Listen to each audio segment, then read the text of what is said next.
નવસારી મહાનગરપાલિકા નજીક આવેલું શાકભાજી માર્કેટ ચોમાસામાં તળાવમાં ફેરવાઈ જાય છે।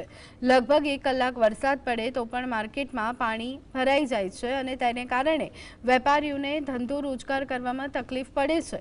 મનપાએ તળાવ બ્યુટિફિકેશન માટે લાખો રૂપિયા ખર્ચ્યા છતાં વરસાદી પાણીનો નિકાલ ન થતા વેપારીઓ હેરાન પરેશાન બન્યા છે।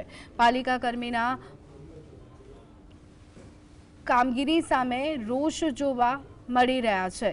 પાલિકા કર્મીઓ મકોડાની માફક પાણી ભરાય ત્યારે કીડી માફક કામગીરી કરવા માટે ઉતરે છે, જેના પર વેપારીઓની નારાજગી વધી છે।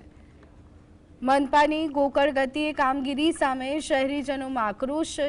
પાણી નિકાલનો મુદ્દો મનપા માટે માથાનો દુખાવો છે। દર વર્ષની પાણીની સુવિધા અહીંયા પાણી રસ્તો નથી, પાણીનો કોઈ નિકાલ નથી થતો।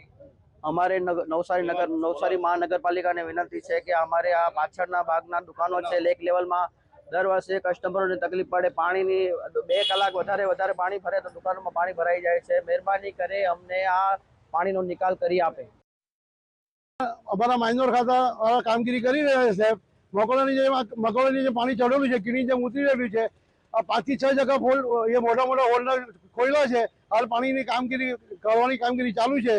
આ વેપારીઓ લોકો ઉતાવળ કરીને કે ઉતાવળ કરીને જે કામગીરી એ લોકો નિર્ણય માંગે એ શક્ય નથી।